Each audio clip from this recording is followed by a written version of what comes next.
Hello, dear students. Welcome to Easy Way Commerce Business Economics. And in today's video, we'll be discussing about consumer behavior and utility analysis. So let's begin the video. Consumer behaviour और उपभोक्ता व्यवहार। तो अर्थशास्त्र में उपभोक्ता व्यवहार का अध्ययन करना बहुत ही महत्वपूर्ण विषय है। और कंज्यूमर बिहेवियर का जो मतलब अर्थ है, उसमें एक उपभोक्ता या कोई व्यावसायिक फर्म अपनी जो उसकी इच्छाएं हैं, जो उसके वांट्स एंड नीड्स हैं, उनको सेटिस्फाई करने के लिए किस तरह से खरीदने का, बेचने का, वस्तुओं को निर्माण करने के तमाम तरह के जो निर्णय हैं, वो किस तरह से उनका निर्णय लेते हैं। तो साधारण शब्दों में हम कह सकते हैं कि consumer behaviour means decision making. एक उपभोक्ता किस तरह से, how a consumer arrive to a consumption decision. It refers to the actions of the consumer in the marketplace and the underlying motives for those actions। यानी कि बाजार में एक उपभोक्ता किस तरह से व्यवहार करता है। तो हम देख लेते हैं nature of consumer behaviour. Consumer behaviour का क्या स्वभाव, क्या है, नेचर क्या है, अ, क्या उसकी विशेषताएं होती है। सबसे पहले कंज्यूमर बिहेवियर जो है इन्फ्लुएंस्ड बाय वेरियस फैक्टर्स, यानी कि उपभोक्ता व्यवहार विभिन्न जो पहलू हैं, जो फैक्टर्स हैं, उनके द्वारा प्रभावित होता है। जैसे उपभोक्ता की जो डेमोग्राफिक प्रोफाइल्स हैं, यानी कि एक उपभोक्ता का जो परचेज करने का निर्णय होगा, वो डिपेंड करेगा उसकी एजुकेशन हो गया, उसकी इनकम हो गई, उसकी एज हो गया, किस कल्चर में वो रहता है, उसका टेस्ट क्या है, प्रेफरेंस क्या है। तो तमाम तरह के जो फैक्टर्स हैं, ये निर्णय करेंगे। मीन्स हम कह सकते हैं कि एक उपभोक्ता का जो व्यवहार है, यानी कि उपभोक्ता का जो निर्णय है, वो इंडिविजुअल टू इंडिविजुअल डिफर करेगा। अंडरगोज और कांस्टेंट चेंजेज। उपभोक्ता व्यवहार जो है समय के साथ साथ बदलते रहता है। हम कह सकते हैं कि consumer behaviour is not a static thing. ये जो है वेरिएबल होती है, डायनेमिक होता है, चेंज होता है over a period of time. जैसे ही कंज्यूमर की आय बढ़ेगी, जाहिर सी बात है उसका खरीद का निर्णय बदल जाएगा। उसका अगर नॉलेज बढ़ता है, टेस्ट बदलता है, तो उसके जो बाइंग डिसीजन है या जो सेलिंग डिसीजन हैं, ऑब्वियसली तमाम तरह के जो मार्केट में जो उसका व्यवहार होगा, वो चेंज हो जाएगा। Varies from consumer to consumer, जिसमें लिखा कि ये डिपेंड करता है इंडिविजुअल टू इंडिविजुअल। हर किसी का डिफरेंट बिहेवियर होगा, डिसीजन मेकिंग डिफरेंट होगी। Varies from region to region, country to country. एक देश का, एक क्षेत्र के जो व्यवसाय हैं या जो कंज्यूमर्स हैं, उनका जो कंज्यूमर बिहेवियर होगा, वो बिल्कुल एक दूसरे से डिफरेंट होगा। Consumer behaviour info is important to the marketers. और किसी भी मार्केटर के लिए उपभोक्ता व्यवहार का अध्ययन करना, किस तरह से कंज्यूमर बाइंग डिसीजन लेते हैं, इन सब चीज़ की स्टडी करना भी इम्पोर्टेंट है। Leads to purchase decision. Consumer behaviour takes a consumer to the purchase decision. Varies from product to product. Consumer का जो बिहेवियर है, वो डिपेंड करेगा, एक प्रोडक्ट के लिए डिफरेंट हो सकता है, दूसरे प्रोडक्ट के लिए डिफरेंट हो सकता है। मीन्स हर प्रोडक्ट के लिए उपभोक्ता का जो व्यवहार होगा, वो सेम नहीं होगा। Improves standard of living. Consumer behaviour से जो है जीवन स्तर में सुधार आता है। फिर उसके बाद देखते हैं हम, जैसे कंज्यूमर बिहेवियर की स्टडी करने के बहुत सारे मेथड्स हैं। उनमें से जो सबसे प्राचीन और जो, यानी कि एक हिसाब से सबसे ट्रेडिशनल मेथड है, वो है यूटिलिटी एनालिसिस, उपयोगिता विश्लेषण। तो आज के इस वीडियो में हम यूटिलिटी एनालिसिस की स्टडी करेंगे।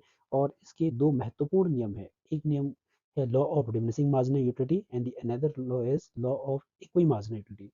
So in today's video, I will be covering the law of diminishing marginal utility, the first law of utility. So let's begin. सबसे पहले हम देखते हैं मीनिंग ऑफ यूटिलिटी, उपयोगिता का अर्थ। कोई भी वस्तु या सेवा है, वो इसलिए ही उपभोक्ताओं के द्वारा मांगी जाती है क्योंकि उसमें जो है व्यक्ति की इच्छा पूर्ति की क्षमता होती है। हम कह सकते हैं, सिंपल शब्दों में कह सकते हैं, utility means satisfaction. In economics, utility is the capacity of a commodity to satisfy human wants. और want satisfying power of a commodity or service is called utility। या हम कह सकते हैं कि goods and services are demanded only because of their want satisfying power। अगर वस्तु और सेवाओं की जो संतुष्टि या इच्छा पूर्ति की क्षमता अगर नहीं होगी, तो उन वस्तुओं की बाजार में किसी भी तरह की मांग नहीं होगी। तो अब हम देखते हैं उपयोगिता की क्या क्या विशेषताएं होती हैं, कैरेक्टरिस्टिक्स क्या है, फीचर्स क्या है। तो सबसे पहले, उपयोगिता एक साइकोलॉजिकल कॉन्सेप्ट है, एक मनोवैज्ञानिक अवधारणा है। It depends upon the mental wake up of a consumer. Utility has no ethical और मॉरल सिग्निफिकेंस। उपयोगिता का कोई भी नैतिक और नैतिकता से कोई लेना देना नहीं है। मॉरल और एथिकल सिग्निफिकेंस उपयोगिता का नहीं है, क्योंकि हम देखते हैं समाज में अच्छी चीज़ों की भी मांग होती है और बुरी चीज़ों की भी मांग होती है। मीन्स समाज में पेन की भी आवश्यकता है, और हम देखें तो रिवॉल्वर की भी आवश्यकता है। सिगरेट पे साफ लिखा होता है कि smoking is injurious to health, it may cause cancer. Despite that, they are in a good demand. So utility has nothing to do with ethical or moral significance, we can say. Utility is always individual and relative. उपयोगिता हमेशा व्यक्तिगत और सापेक्षित होती है, यानी कि व्यक्ति से व्यक्ति, इंडिविजुअल टू इंडिविजुअल भी चेंज होगी और रिलेटिव होगी, समय के आधार पे, स्थान के आधार पे. हो सकता है कि कोल्ड ड्रिंक में गर्मियों में बहुत ज़्यादा उपयोगिता होती है, लेकिन एक स्थान विशेष में हो सकता है कि सर्दियों के समय में कोल्ड ड्रिंक में कोई भी उपयोगिता नहीं होती हो. Utility is different from usefulness. Utility का यूजफुलनेस से कोई भी लेना देना नहीं है. कभी कभी जो हार्मफुल चीज़ें होती हैं उनमें भी उपयोगिता होती है. तो हम यही इसीलिए हम लिखेंगे कि ये यूजफुल है तो इसमें उपयोगिता है. Utility can not be measured objectively. Being a psychological concept, उपयोगिता का क्या है, मापन संभव नहीं है. साइकोलॉजिकल अगर है, मनोवैज्ञानिक अवधारणा है, तो इसलिए इसका मापन जो है संभव नहीं है. We can not measure utility objectively. Utility depends upon the intensity of want. उपयोगिता जो है इच्छा की तत्परता पर निर्भर करेगा. मीन्स जितना एक व्यक्ति व्यय करने के लिए या उपभोग करने के लिए तत्पर होगा, दैट मीन्स उस व्यक्ति के पास उतनी ज़्यादा क्या है, उस वस्तु के लिए उपयोगिता है. Utility is different from pleasure. Utility का जो संबंध है वो प्लेजर से, यानी कि आनंद से, आमोद से उसका कोई भी संबंध नहीं है. मीन्स जरूरी नहीं है कि अगर किसी चीज़ में प्लेजर हमें मिलता हो तो उसमें उपयोगिता होगी. कभी कभी जैसे हो सकता है कि भैया डॉक्टर से इलाज के लिए सुई लगाने में, इंजेक्शन लेने में बहुत दर्द होता है, लेकिन उसके बावजूद भी जो है, अगर किसी व्यक्ति को, किसी इंडिविजुअल को अगर कोई बीमारी हो तो वो बिल्कुल जा करके हॉस्पिटल जा करके वो जो है इंजेक्शन लगवाता है. तो इसका मतलब ये नहीं है कि यूटिलिटी अगर है तो हमें उससे प्लेजर ही मिलेगा. Utility is also distinct from satisfaction. और एक बहुत इंपॉर्टेंट चीज़ यहाँ पे नोट करने वाली है, उपयोगिता हमेशा सेटिस्फैक्शन से डिफरेंट होती है. उपयोगिता का जो अर्थ है वो एक्सपेक्टेड सेटिस्फैक्शन है. हो सकता है कि जो डिराइव्ड सेटिस्फैक्शन हो, जो सेटिस्फैक्शन उसको मिल रही है, वो डिससेटिस्फैक्शन भी हो सकता है. तो जब भी हम बात करेंगे utility, utility means expected satisfaction, not derived satisfaction. तो इसके बाद क्वेश्चन आता है, कैन यूटिलिटी बी मेजर्ड. बहुत इंपॉर्टेंट क्वेश्चन है कि क्या उपयोगिता मापनीय है. तो जाहिर सी बात है, इसके लिए क्वेश्चन आंसर तो नो ही होना चाहिए. पर लेकिन इसको लेकर के अर्थशास्त्र में दो तरह की विचारधारा यहाँ पर है. एक ये है कि जहाँ पे उपयोगिता को कहा कि मापा जा सकता है, और एक विचारधारा है कि जहाँ पे उपयोगिता मापनीय नहीं है. तो यस में उपयोगिता, can utility be measured, yes कहने के लिए सबसे पहला जो विचारधारा था वो प्रोफेसर मार्शल्स का है.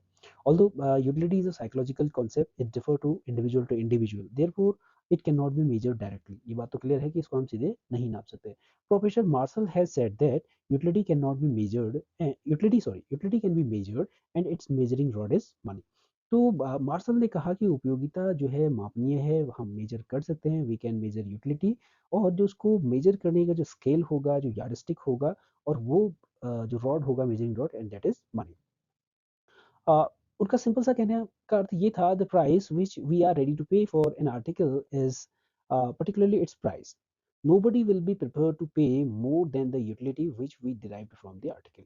तो उनका सीधे से कहने का संबंध ये था कि हम एक वस्तु के लिए जितना मूल्य हम पे कर रहे हैं, तो असल में हम उतने के बराबर की उपयोगिता उस वस्तु से हमें मिल रही है. उनका ये मानना था कि अगर हमें उससे कम की उपयोगिता मिलेगी तो कोई भी आदमी क्या होगा, उसका प्राइस पे करने के लिए तैयार नहीं होगा.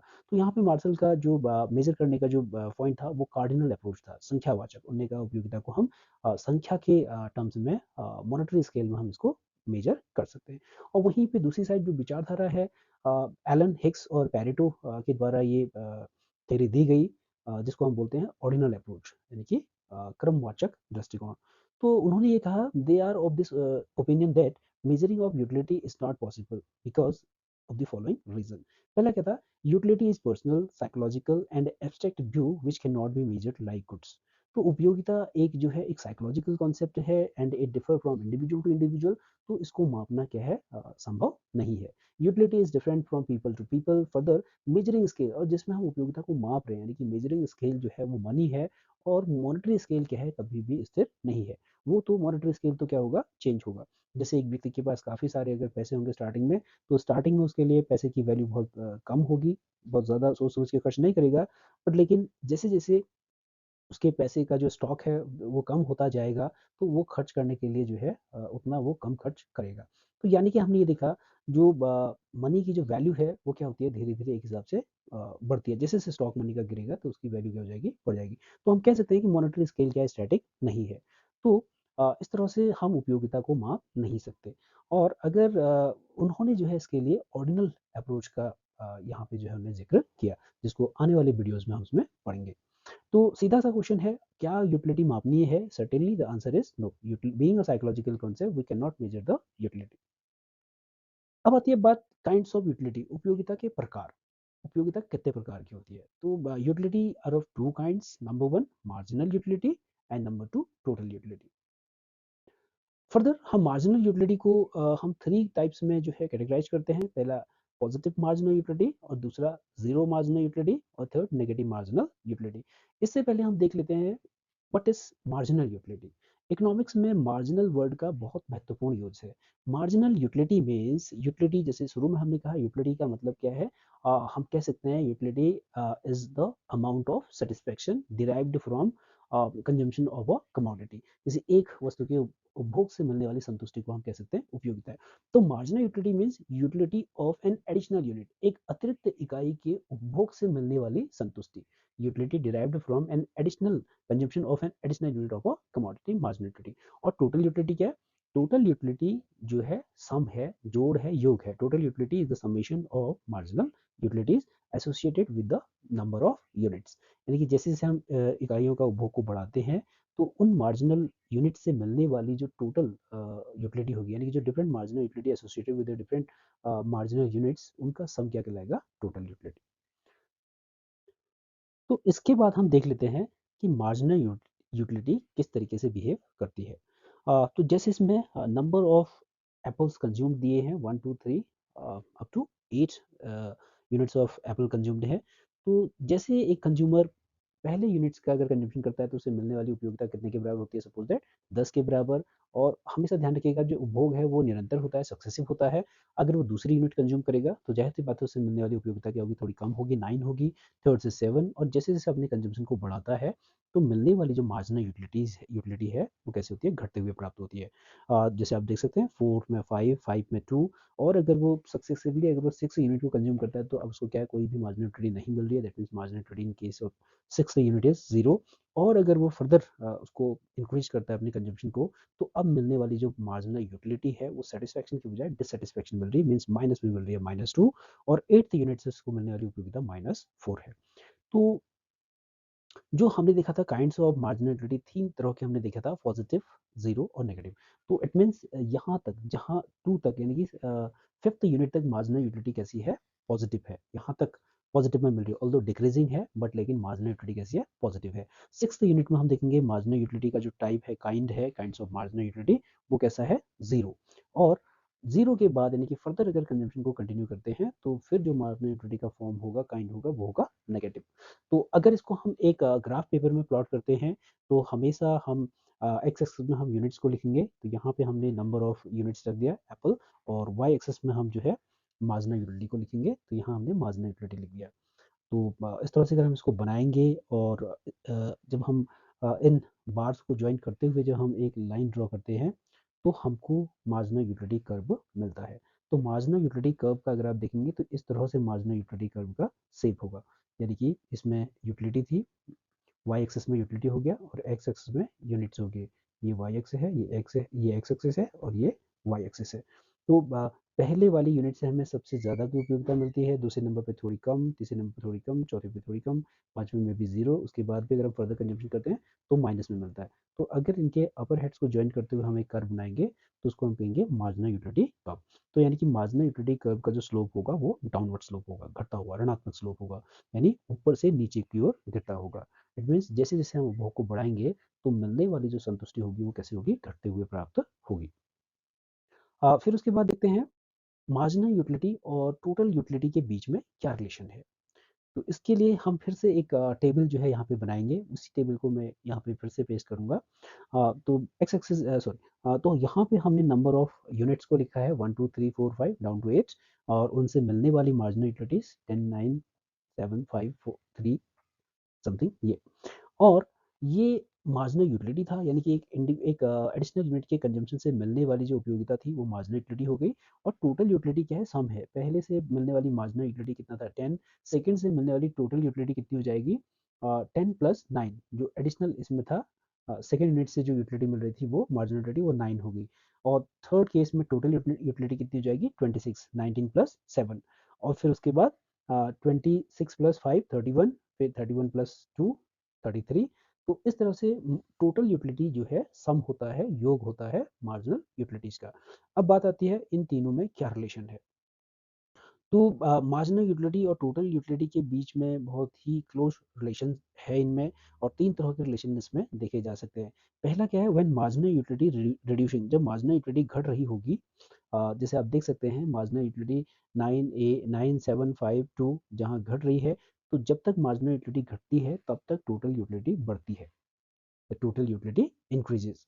और जैसे नंबर सेकंड स्टेज में जैसे ही मार्जिनल यूटिलिटी जीरो हो जाती है, तो टोटल यूटिलिटी क्या होगी, उस समय मैक्सिमम होगी। When marginal utility becomes zero, total utility will be maximum.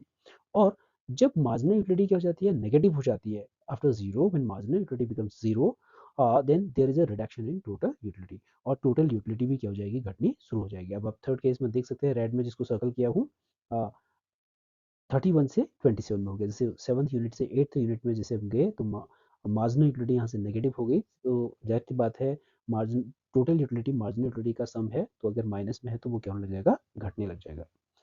फिर उसके बाद हम सीधे सीधे बात करते हैं जो इम्पोर्टेंट लॉ है, law of diminishing marginal utility. Economics में law of diminishing marginal utility का बहुत इंपॉर्टेंट रोल है, कई तरह के नामों से इसको हम जानते हैं। जैसे इसको हम कहते हैं गॉसेंस फर्स्ट लॉ, ये गॉसेंस साहब का पहला नियम था। इकोनॉमिस्ट थे, एक बहुत फेमस इकोनॉमिस्ट थे 19th सेंचुरी के गॉसेंस। और इसको हम बोलते हैं law of consumption, law of maximum satisfaction, काफ़ी सारे नामों से इसको हम जानते हैं।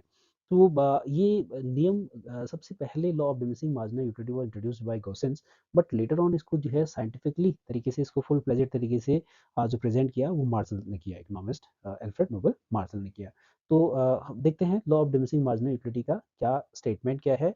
एक बहुत अच्छी डेफिनेशन इसमें कई बोल्डिंग की डेफिनेशन है। तो कई बोल्डिंग के डेफिनेशन के अनुसार marginal diminishing marginal utility law क्या है, as a consumer increases the consumption of one commodity, keeping constant the consumption of other commodities, the marginal utility of that variable commodity must eventually decline। बहुत simple सा ये जो है नियम है law of diminishing marginal utility का, कि as a consumer increase the consumption of one commodity. एक उपभोक्ता जैसे जैसे अन्य वस्तुओं के उपभोग को स्थिर रखते हुए सिर्फ एक वस्तु के उपभोग को जैसे जैसे वो बढ़ाता है, तो जो मार्जिनल यूटिलिटी है और वेरिएबल कमोडिटी, यानी कि जैसे वो दूसरे से तीसरे में जाएगा, तीसरे से चौथे में जाएगा, चौथे से पांचवें में जाएगा, जैसे जैसे कमोडिटी वेरिएबल कमोडिटी बढ़ेगी, तो उससे मिलने वाली जो मार्जिनल यूटिलिटी होगी वो घटते हुए प्राप्त होगी।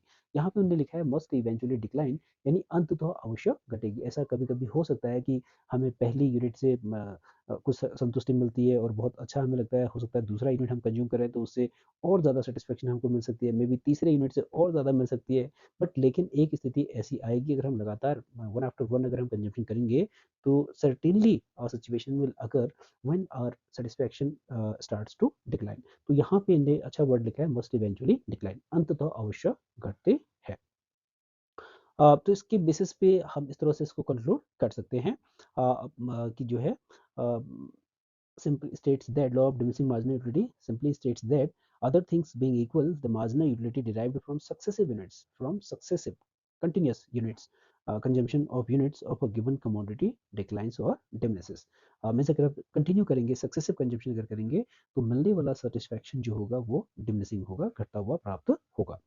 तो इस नियम के लागू होने के लिए बहुत सारी शर्तें हैं, लेकिन उससे पहले हम देख लेते हैं इसका ग्राफ। तो उसके लिए इस लॉ के लिए आप सबसे पहले एक ग्राफ बना लेंगे। इसमें जैसे वही एग्जांपल हमारा चल रहा है, number of Apple units consume हो गए 1 2 3 4 5 8 तक, और एक मार्जिनल यूटिलिटी का जो है हमने यहाँ पे शेड्यूल बना लिया। पहले से ज़्यादा होना चाहिए ओबियसली, सेकंड से थोड़ा कम, फिर कम। तो ये घटते हुए क्रम में होना चाहिए। इसमें एक आप जीरो भी दिखाएंगे और जीरो के बाद जो है फिर माइनस में भी इसको दिखाएंगे।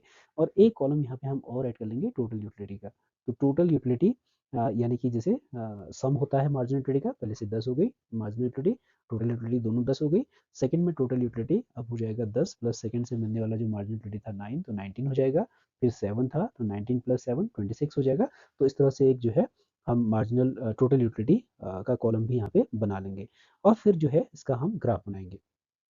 तो ग्राफ में एक्स एक्सिस में हम नंबर ऑफ यूनिट्स को दिखाएंगे कंज्यूम एप्पल, और वाई एक्सिस में हम दिखाएंगे मार्जिनल यूटिलिटी और टोटल यूटिलिटी दोनों को। तो जैसे टोटल यूटिलिटी इस केस में जो यानी कि हाईएस्ट हो रही है वो 33 हो रही है। और तो यहाँ पे मैंने 5-5 का स्केल यहाँ पे लिया है, तो आप अपने हिसाब से इसमें ले सकते हैं। तो जैसे मैंने मार्जिनल यूटिलिटीज और टोटल यूटिलिटी को एक साथ दिखाया है, तो 5, 10, 15 लेकर के 40 तक का मैंने स्केल यहाँ पे रखा है। और एक्स एक्सिस में नंबर ऑफ यूनिट्स आप देख सकते हैं 1 2 3 4 5 ये यूनिट्स हो गए। तो इस तरह से हम दोनों को इसमें जो है प्लॉट करेंगे, मार्जिनल यूटिलिटी को भी और टोटल यूटिलिटी। तो मार्जिनल यूटिलिटी जैसे फर्स्ट वाले से 10 था तो 10 ऑलमोस्ट यहाँ पे आएगा, और 10 करीब करीब यहाँ पे आ गया। सेकंड से मिलने वाली 9 थी तो ऑलमोस्ट 9 यहाँ पे हो गया। थर्ड से जो है 7 है वो ये हो गया। तो इस तरह से आप इनको रखते जाएंगे, तो इसको मिलाते हुए हम एक कर्व बना लेंगे जो एक्स एक्स को काटता हुआ नीचे जाएगा, नीचे यानी कि माइनस में भी जाएगा, जीरो भी होगा माइनस भी होगा। और दूसरी तरफ हम टोटल यूटिलिटी कर्व को बना लेंगे। तो टोटल यूटिलिटी पहले से मिलने वाली 10 ही थी, सेकंड से जो टोटल यूटिलिटी है वो 19 हो जा रही है, फिर 26 हो जा रही है।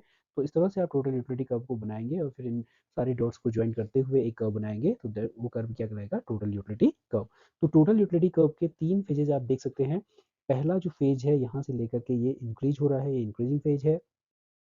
फिर उसके बाद एक समय में ये करीब करीब पैरेलल हो रहा है, तो यानी कि यहाँ पे मैक्सिमम है। और उसके बाद फिर marginal sorry total utility curve फिर घट रहा है, तो डिक्रीजिंग है। तो 3 स्टेजेस इसमें दिखेंगे। जहाँ पे मार्जिनल यूटिलिटी मैक्सिमम होगी, सॉरी जहाँ पे टोटल यूटिलिटी टी यू जहाँ पे मैक्सिमम होगा, एम यू उस केस में जीरो होगा। When total utility is maximum, M U will be zero. और जब मार्जिनल यूटिलिटी घटने लग जाती है तो टोटल यूटिलिटी भी घटने लग जाती है। तो इस तरह से आप एक ग्राफ यहाँ पे बनाएंगे, और उस ग्राफ के फिर जो है उसका रिप्रेजेंटेशन, ग्राफ बना के उसका क्लियर कट रिप्रेजेंटेशन, जिसे उसमें लिखा जाएगा एक्स एक्सिस में नंबर ऑफ यूनिट्स को शो कर रहे हैं, वाई एक्सिस में टोटल यूटिलिटी और मार्जिनल यूटिलिटी को। फिर उसमें लिखेंगे as a consumer increase the first unit of apple, it gives his him 10 marginal utility. और सेकंड से मिलने वाली जो मार्जिनल यूटिलिटी होती है 9 हो गई, marginal utility derived from third unit of Apple is 7। तो इस तरह से इसका एक हेल्दी पैराग्राफ में इसका प्रेजेंटेशन लिखेंगे, जिसमें दिखाएंगे एम यू कर्व को और टी यू कर्व को। तो इसके बाद फिर नेक्स्ट इसमें हम लिखेंगे इसके एजम्पशंस। जो law of diminishing marginal utility है, इसकी मान्यताएं क्या है, किन मान्यताओं पे जो है ये बेस्ड है। तो सबसे पहला जो मान्यता है, जो फर्स्ट एजम्पशन है, हाइपोथेसिस है of law of diminishing marginal utility. तो जो कंज्यूमर है, consumer must be a rational person. Consumer को एक तार्किक व्यक्ति होना चाहिए। रेशनल पर्सन मीन्स जो बहुत सोच समझ करके उपभोग के निर्णय लेता है, rational person. That that person must be a rational means a person of sound mind. Second जो है, दूसरा जो इसकी अवधारणा है वो ये है कि कंजम्पशन कैसा होना चाहिए, सक्सेसिव होना चाहिए, कंटिन्यूस होना चाहिए, without any interval. There should not be any time gap during the consumption process. तो सक्सेसिव कंजम्पशन होना चाहिए, लगातार होना चाहिए। No change in the mental condition of the consumer. Consumer का जो मेंटल कंडीशन है वो बिल्कुल सेम रहना चाहिए, उसमें किसी भी तरह का कोई बदलाव नहीं होना चाहिए। नॉर्मल स्टैंडर्ड यूनिट्स, जिस यूनिट्स पे इस लॉ को हम ऑपरेट कर रहे हैं, मीन्स जो यूनिट हैं, जो कमोडिटीज़ हैं, वो बिल्कुल सूटेबल साइज़ की होनी चाहिए, नॉर्मल साइज़ की होनी चाहिए। अगर सपोज दैट हम एप्पल का अगर एग्जांपल ले रहे हैं, तो यहाँ पे एक कंप्लीट एक एप्पल यूनिट के तौर पे होना चाहिए, ना कि उसके स्लाइसेस। अगर हम पानी, वाटर का अगर हम एग्जांपल ले रहे हैं, तो वाटर प्यासे व्यक्ति पे अगर हम इस लॉ को ऑपरेट करना चाहते हैं, तो यहाँ पे पानी का स्टैंडर्ड ग्लास में होगा, ना कि सिप में या चम्मच या ड्रॉपर से नहीं होना चाहिए। तो यानी कि जो स्टैंडर्ड यूनिट है वो सुटेबल साइज की होनी चाहिए, स्टैंडर्ड साइज की होनी चाहिए, नॉर्मल साइज की होनी चाहिए। No change in taste, fashion, habit, preference of the consumer. During the operation of the law, the taste, preference, habit, ये कंज्यूमर के must remain constant, must remain the same. इनमें कोई भी बदलाव नहीं होना चाहिए। The price of the commodity and its substitute should remain unchange, should remain the same. During the operation of the law, the prices of the commodity that is being consumed, और जो उसके सिमिलर जो यानी कि जो उसका हम कह सकते हैं जो उसका सब्स्टिट्यूट गुड्स है, उनकी कीमतों में भी कोई परिवर्तन नहीं होना चाहिए। उपभोग के दौरान कीमतें स्थिर होनी चाहिए। There should not be any variation in the price of the goods. कि वस्तु की कीमत में कोई चेंज नहीं होना चाहिए। और उपभोक्ता की जो आय है, इसमें ये छूट गया पॉइंट। कंज्यूमर की जो इनकम है, the income of the consumer should also remain the same. यानी कि उपभोक्ता की आय में भी चेंज नहीं होना चाहिए, न तो उसकी आय को कम होना चाहिए और ना ही उसकी आय को घटना चाहिए। और एक चीज़ हम ये कह सकते हैं कि जो स्टेट ऑफ इकोनॉमी है वो कैसी होनी चाहिए, प्लेजर होनी चाहिए। मीन्स जो इकोनॉमी की स्थिति है वो प्लेजर की स्थिति होनी चाहिए, सामान्य स्थिति होनी चाहिए। अगर अचानक कोई वॉर की सिचुएशन आ गई या कोई नेचुरल कैलेमिटीज आ गई, या इस तरह की कोई अचानक ऑल ऑफ सडन खबर आता कि भैया फ्लड आ गया, इस तरह की अगर सिचुएशन होगी तो उस केस में हो सकता है कि ये लॉ जो है ऑपरेट नहीं करेगा। तो ये इस लॉ के एक हिसाब से हम कह सकते हैं एजम्पशन थे और इसके हाइपोथेसिस थे। तो ये यहाँ पे आप मेंशन करेंगे। फिर लास्ट में इसमें आ जाएगा एक्सेप्शन, लिमिटेशंस। एक्सेप्शन, इसके क्या अपवाद हैं? Law of diminishing marginal utility although बहुत यूनिवर्सल एप्लीकेशन का ये नियम है और हर फील्ड में आज भी उतना ही रेलेवेंट है जितना ये तब रहा होगा। लेकिन उसके बावजूद भी क्या है, ये नियम भी एक्सेप्शन से जो है फ्री नहीं है। ऑल्दो हम लास्ट में देखेंगे ये एक्सेप्शन भी क्या है, नाम मात्र के, खाली एक नॉमिनल एक्सेप्शन है। तो एक्सेप्शन क्या है इस लॉ के? The law is not applicable to good poetry, good songs with music. तो अगर कोई अच्छी कविता है या पोइट्री है, उनको सुनने में जैसे-जैसे हम उनको एक बार सुनते हैं, 2 बार सुनते हैं, तो उनको सुनने से हमें मिलने वाली जो उपयोगिता होती है, संतुष्टि होती है, वो धीरे-धीरे वो बढ़ता जाता है। लेकिन अब यहाँ पे क्या है, उपभोग लगातार होना चाहिए। मीन्स अगर कंसेक्युटिवली अगर हम उस पोएट्री को, उस सॉन्ग को, उस म्यूज़िक को अगर सुनेंगे, हो सकता है कि up to a certain limit हमें वो बहुत अच्छा लगेगा, लेकिन लगातार सुनने के बाद भी एक सिचुएशन ऐसी आएगी कि अब हमें वो गाना क्या हो रहा है, बोरिंग हो रहा है। ऑल्दो हो सकता है कि वो जो टाइम है, वो काफ़ी बाद वो जो है सिचुएशन आएगी, बट डेफ़िनिटली क्या होगा उसमें भी आएगी। टू अ वाइन टेकर और ड्रंकर्ड, एक ड्रंकर्ड व्यक्ति के केस में अगर ड्रंकर्ड व्यक्ति पे हम इस नियम को अगर ऑपरेट करेंगे, तो जैसे-जैसे एक ड्रंकर्ड होता है, एक शराबी व्यक्ति होता है, वो जैसे-जैसे नंबर ऑफ पैग्स उसके इंक्रीज़ होते हैं, तो उसको मिलने वाला सैटिस्फैक्शन जो है, बढ़ता जाता है। पर ऐसा नहीं है कि वो इन्फिनिटली वो पीता जाता है, that drinker keep on consuming liquids, ऐसा तो है नहीं। उसमें भी क्या होगा, एक स्टेज ऐसी आएगी कि जो है उसके बाद उसकी पीने की इच्छा नहीं होगी, उसको डिससैटिस्फैक्शन मिलेगी। हो सकता है कि ही मे स्टार्ट वोमिटिंग नाउ। थर्ड जो इसका एक्सेप्शन है, the law is not applicable if the unit और कमोडिटी आर टू स्मॉल। अगर ये नॉर्मल स्टैंडर्ड यूनिट्स नहीं है, बहुत छोटे इकाइयों में अगर हम कंज्यूम कर रहे हैं, सपोज दैट हम किसी प्यासे व्यक्ति को गिलास के बजाय ड्रॉपर से पानी पिलाएं या चम्मच से पिलाएं, तो हो सकता है कि ये काफ़ी नंबर तक ये बढ़ता हुआ जाएगा। लेकिन कई बोल्डिंग की डेफिनेशन में एक बहुत सही वर्ड था, मस्ट इवेंचुअली डिक्लाइन। मीन्स अंततः एक स्थिति वहाँ पर भी आएगी कि ड्रॉपर से भी क्या हो जाएगा, उसका एक हिसाब से जो पानी पीने की इच्छा है वो फुलफिल हो जाएगी। पर लेकिन बहुत इनिशियली ये लॉ क्या करेगा, होल्ड नहीं करेगा। फिर है collection of rare and curious commodities. Rare collection, अगर कोई विचित्र वस्तुओं का अगर कोई व्यक्ति कलेक्शन करता हो, तो उसमें भी जो मिलने वाली संतुष्टि होगी वो घटने के बजाय बढ़ती जाती है।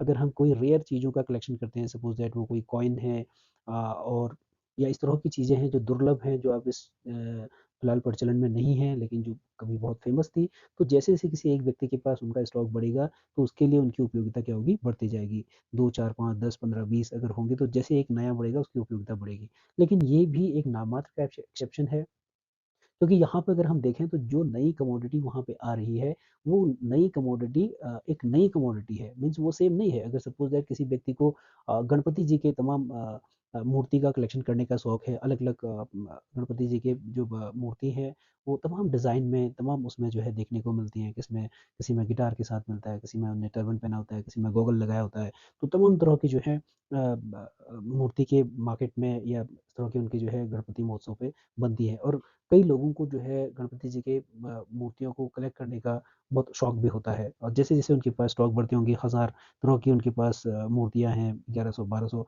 तो उनसे मिलने वाला जो एक हिसाब से सैटिस्फैक्शन होगा हर नए यूनिट में बढ़ता जाएगा। पर यहाँ पे अगर हम देखें, तो जो भी मूर्तियों को वो कलेक्ट कर रहे हैं वो हर दूसरी तरह की है। पहले में अगर टर्बन पहना हुआ था, सेकंड में गिटार है, तो गिटार वाली मूर्ति और टर्बन वाली मूर्ति दोनों एक दूसरे से डिफरेंट है। जबकि यहाँ पे क्या था, कि जो कमोडिटी है वो सेम होनी चाहिए। द कमोडिटी और द आर्टिकल और the save the taste of the commodity should be same, वो सेम होना चाहिए। ऐसा नहीं कि एक बार आपने सेब, खट्टा सेब खिलाया, फिर आप दूसरी बार मीठा सेब खिला रहे हैं। तो कमोडिटी को, गुड्स को कैसा होना चाहिए, सेम होना चाहिए। तो देखा जाए तो यहाँ पर भी ये नियम क्या होगा, होल्ड नहीं होगा, क्योंकि जो अलग अलग जो रेयर कलेक्शन हो रहा है वो कमोडिटीज, वो वस्तु क्या हो रही है, चेंज हो रही है। एक है when the number of consumer increases. जैसे नंबर ऑफ कंज्यूमर इंक्रीजेज, जैसे फॉर एग्जांपल इसका एग्जांपल है जैसे टेलीफोन। अगर किसी व्यक्ति के पास टेलीफोन कनेक्शन है किसी शहर में किसी गांव में, और सपोज दैट उस गांव में अकेला व्यक्ति है जिसके पास वो टेलीफोन का कनेक्शन है, तो उसके लिए एक हिसाब से उसमें उतनी उपयोगिता नहीं है, क्योंकि वो अगर टेलीफोन से बात करनी भी होगी तो आपको कम से कम दूसरा टेलीफोन वाला व्यक्ति चाहिए। अगर शहर में दूसरा व्यक्ति ले आएगा तो उसको टेलीफोन के लिए उपयोगिता थोड़ी बढ़ेगी, तीसरा ले आएगा थोड़ी बढ़ेगी। बहुत सारे लोग अगर टेलीफोन लाएंगे तो धीरे धीरे जैसे जैसे लोग यूजर्स बढ़ेंगे, किसी चीज़ के कंज्यूमर बढ़ेंगे, तो उसमें उपयोगिता क्या होगी, बढ़ेगी। तो इस तरह से हम देखेंगे तो ये एक्सेप्शन भी क्या है, एक हिसाब से नाम मात्र के एक्सेप्शन है। बहुत कॉन्क्रीट एक्सेप्शन एक हिसाब से ये law of diminishing marginal utility के नहीं है। लेकिन जब भी हम लॉ की बात करेंगे तो this law is also not free from its exceptions. तो इस तरीके से आप अपने इस law of diminishing marginal utility को कंप्लीट कर सकते हैं। एग्जामिनेशन के पॉइंट ऑफ व्यू से बहुत इंपॉर्टेंट ये क्वेश्चन है। Thanks for watching. Thank you.